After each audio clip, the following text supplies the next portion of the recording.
Família, muita gente me pergunta, né, sobre as principais lições, né, ou aprendizados que eu tive sobre o dinheiro, tá? Desde o do momento que eu morava ali na quebrada, na favela, e principalmente hoje, né, depois que eu já alcancei a minha liberdade financeira. Então, atendendo aqui pedidos de muitos, né, é justamente sobre isso que nós vamos falar nesse vídeo aqui, sobre os principais aprendizados que eu tive em relação ao dinheiro. Desde quando eu não tinha dinheiro e hoje que eu já tenho um pouquinho mais, fechou? Então, vamos lá pro vídeo.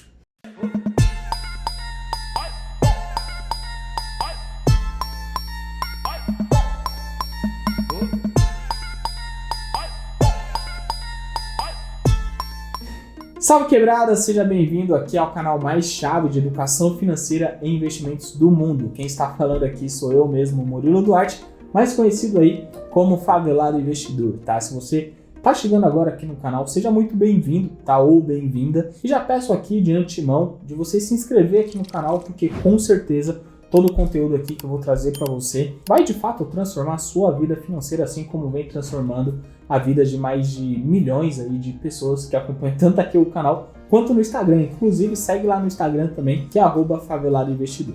Bom, vamos lá, mano.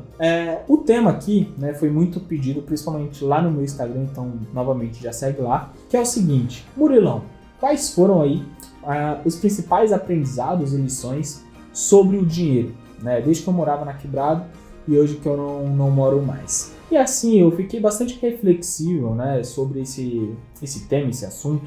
Falei, pô, quais foram aí de fato as principais lições, aprendizados que eu tive sobre grana, desde não ter grana, desde a partir do momento que tem um pouquinho mais, né? E por isso aqui eu vou trazer algumas lições fundamentais para você já aplicar aí na sua vida financeira, tá? Independente da classe social que você está hoje, se você tem pouco dinheiro ou muito dinheiro. Então vamos lá. A primeira lição que eu vou trazer aqui para você sobre não ter dinheiro é que é o seguinte: você não ter dinheiro envolve muito mais, tá, outras áreas, por exemplo, uma área emocional e de crenças, do que uma parte mais técnica em relação ao dinheiro, né, às finanças como um todo. E eu não estou falando aqui que a parte técnica não importa, sim, importa muito. Você tem que saber administrar seu dinheiro, você tem que saber economizar, você tem que saber investir, multiplicar e por aí vai. Mas existe uma parte do dinheiro que pelo menos eu vejo poucas pessoas falando, que é a parte emocional com a grana. E eu acredito, tá, que as pessoas que têm menos dinheiro acabam sofrendo isso de uma maneira muito mais potencializada. Por exemplo, uma pessoa que recebe ali, né, um salário mínimo, R$1.500, R$2.000 e paga aluguel, tem suas contas para pagar, tem diversas obrigações financeiras, cara, a parte emocional, seja positiva ou negativa em relação ao dinheiro, vai pesar muito na mentalidade dela ou no emocional como um todo. Tá? E eu falo isso abertamente porque eu já passei por isso. Né? Eu lembro que em 2016, quando eu era estagiário no Banco Bradesco, né, já fazia minha faculdade de contabilidade e tudo mais, cara, eu lembro que eu estava devendo R$20.000 pro próprio Bradesco que eu trabalhava. E isso pesava emocionalmente de tal maneira, cara, que às vezes me dava uma ansiedade, né? Eu não sabia se eu ia conseguir pagar as contas, pagar minha faculdade, ajudar dentro de casa. Fora que trabalhava o mês todo, para em 5 minutos, assim que o salário caísse ali na minha conta corrente, o próprio banco já puxava, porque tinha débitos ali em atraso, dívida em atraso. Então isso, de uma parte emocional, cara, me sugava muito, de verdade mesmo. A ponto, obviamente, de eu fazer vários sacrifícios para sobrar um pouquinho mais de grana. E eu acredito que a maioria das pessoas hoje que estão endividadas, né, e tem ali um poder financeiro baixo de fato, acaba passando por algo similar. Então, um grande aprendizado que eu tive em relação a isso foi que eu tenho que controlar as minhas emoções com o dinheiro. O dinheiro ele tem que ser de uma parte muito mais racional do que emocional. E que a parte racional, ela vai te ajudar posteriormente na parte emocional. Né? Então, vou trazer aqui um exemplo que também eu vejo muita gente discutindo hoje, seja no Instagram, aqui mesmo no YouTube e nas outras redes sociais, sobre comprar casa. Ah, mas é melhor financeiramente você comprar uma casa do que financiar, aliás, né, morar de aluguel, algo do tipo. E às vezes você fazendo ali na ponta do lápis, é mais vantajoso de fato financeiramente você alugar uma casa, pega aquele dinheiro, põe para alugar, você vai ter a rentabilidade, paga o aluguel. Só que isso vai depender muito principalmente da sua classe social e de onde você vem e todo o seu lado emocional perante o dinheiro. Porque assim, se eu falar pra minha mãe que ela tem que morar de aluguel, pô, a gente nasceu na quebrada, nasceu na favela, eu acho que isso não vai ser muito bom para um lado emocional. Por mais que às vezes a gente faz na ponta do lápis e fica mais caro de fato você financiar. Você vai pagar juros ali durante 10, 20, 30 anos. Só que o seu lado emocional vai estar, vamos dizer assim, mais estabilizado, porque você sabe que você tem uma casa para morar, que ninguém vai te despejar, que ninguém vai jogar você para fora. Então seu lado emocional vai estar muito mais seguro. Então essa foi uma grande lição que eu tive em relação ao dinheiro, né? A primeira lição aqui sobre um lado emocional versus o lado racional. E falando agora sobre a segunda lição. Olha, a segunda lição que eu tive, a mais em relação quando eu comecei a ter dinheiro, é justamente você controlar todos os seus anseios e desejos que você pode ter agora com aquela grana. Por exemplo, quando eu comecei a ganhar mais dinheiro, tanto aqui na minha parte empreendedora, né, seja aqui no YouTube, nas redes sociais, e que me ajudou de certa forma eu crescer financeiramente, além dos investimentos que multiplicou meu dinheiro, mano, passou muitas coisas de eu poder comprar aquela roupa que eu queria, fazer aquela viagem que eu queria, ir num restaurante mais caro, e não que eu não conquistei essas coisas, mas às vezes você vê algum dinheiro entrando ou um dinheiro sobrando, você fala, pô, mas sobrou 5 mil reais aqui, agora eu posso gastar com isso, sobrou 2 mil reais, eu posso gastar com isso. Sendo que às vezes você já realizou algumas coisas e que você não precisa sair gastando um dinheiro, vamos dizer assim, à toa, tá ligado? Porque se você planejar certinho, você consegue realizar esses objetivos e ainda assim você consegue ter esse dinheiro investido, o seu patrimônio crescendo, você pode consumir certas coisas, mas que acima de tudo você controle esse desejo de consumo como um todo. E se a gente for analisar, hoje a gente tem mais de 70% da população brasileira endividada. E nessa parcela existem as pessoas que se endividaram infelizmente por necessidade, né, que é, pô, tem que usar um cartão de crédito para comprar um alimento dentro de casa, senão infelizmente não vai comer.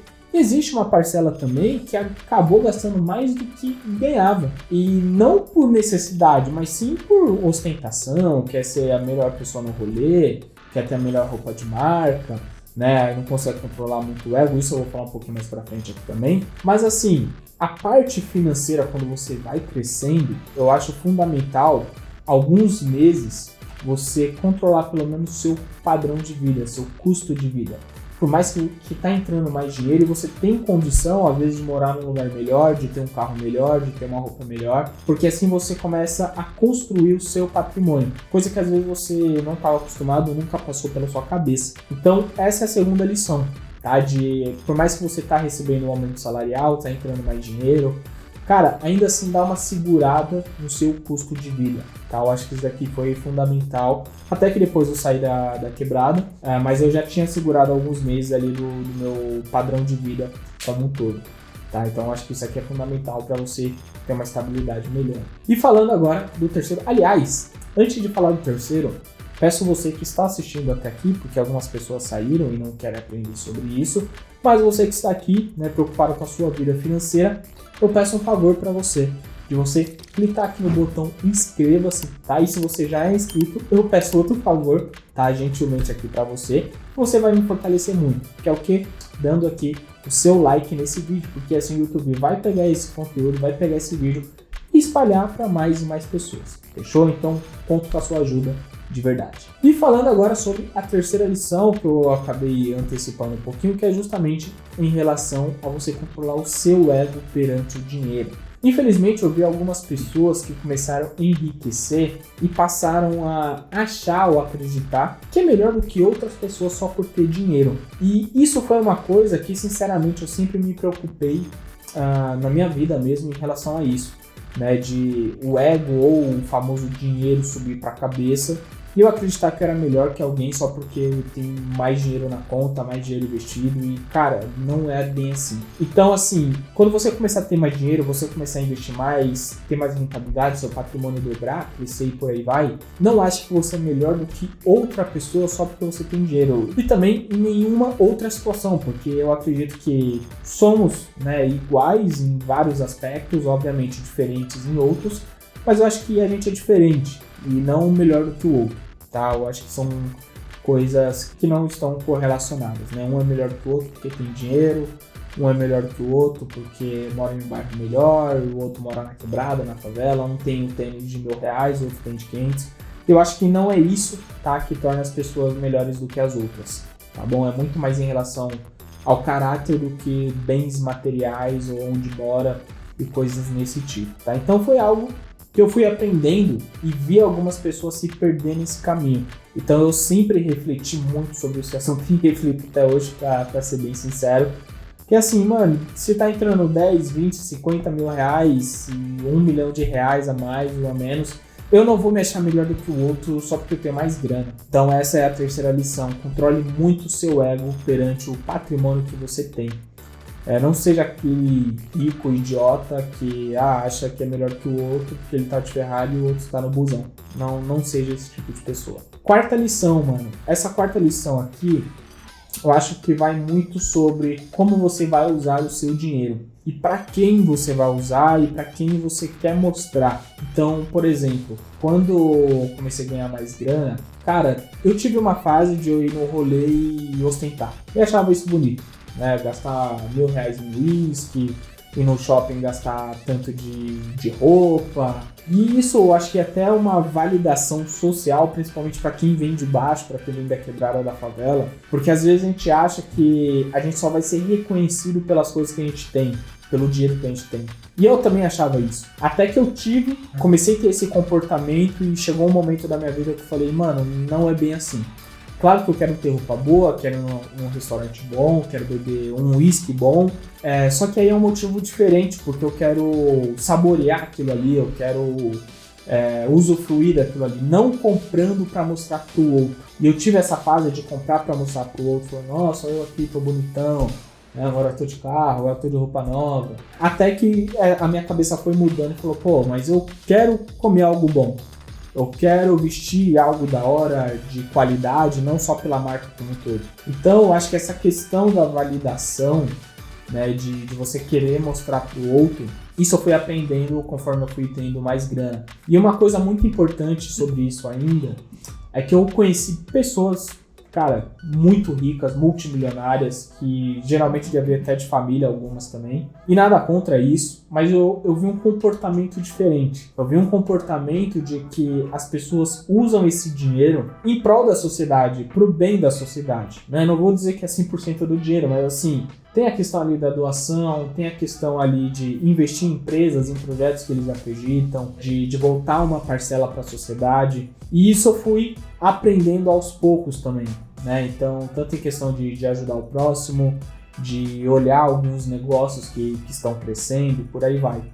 Então, isso eu fui mudando aos poucos. Tá? Eu acho que essa lição aqui é muito importante também para você entender e quando você começar a ter mais grana, ou se você já tem, de você aplicar isso aí também. E a última lição aqui, mano, que eu acho fundamental de que você acreditar que o dinheiro, ele é só uma ferramenta. Eu acho que hoje muitas pessoas acabam, de fato, idolatrando o dinheiro como um todo. E outras acabam menosprezando o dinheiro como um todo, né? É o extremismo de um e o extremismo de outro. E eu gosto de imaginar que o dinheiro ele é uma ferramenta que vai possibilitar de eu viver melhor, de eu dar um conforto melhor para minha família, para mim, começar a ajudar pessoas, investir em conhecimento e por aí vai. Que o dinheiro é uma ferramenta. Eu gosto de imaginar também que é como se fosse um jogo, né? Sabe aqueles jogos? Eu lembro muito do Sonic, né? Apesar que não era o ponto que eu ia falar, mas assim, me lembra muito... o pessoal tá aqui atrás, tá achando um vídeo. É que eu lembro muito do Sonic porque você corria lá e pegava as moedinhas, tá ligado? E eu não lembro por que a gente pegava essas moedinhas, eu joguei quando era criança. Mas assim, a vida hoje, em relação ao dinheiro, é um pouco similar. Que quanto mais moedinha você tem, né, mais coisas você pode ter. Então, comece a olhar a vida como um jogo, pelo menos nesse aspecto financeiro. Tá? Não estou falando de um jogo na parte de relacionamento, de amizade, de família, crença. Não é disso. Estou falando só na parte financeira. Tá? Senão, daqui a pouco eu sou cancelado por aí. Mas assim... Quando eu comecei a olhar desse jeito, eu falei, pô, beleza, quanto mais dinheiro eu tenho, mais eu consigo usufruir, né? Então, algumas decisões financeiras de você gastar o dinheiro, elas passam a ser mais racionais e não só emocionais, que foi o primeiro ponto que eu falei aqui também. Quando você começa, né, a pesar isso, jogar na balança e principalmente olhar de, se eu tiver X moedinhas, né, ou X reais, eu consigo ter uma casa, eu consigo ter um carro, eu consigo viajar, né, e não só ficar gastando com besteira muitas vezes no curto prazo. Eu acho que essa é a última lição que eu fui aprendendo aí em relação à parte financeira. Esse foi aqui o nosso vídeo de hoje, tá? Se você gostou, novamente, peço que você deixe a curtida, é muito importante para mim, de verdade mesmo, tá? E se você tem alguma sugestão de vídeo também, manda aqui nos comentários, porque assim eu leio, vejo se é um tema da hora, que interessa bastante pessoas e trago aqui pro canal. Demorou? Tamo junto e até a próxima. Valeu!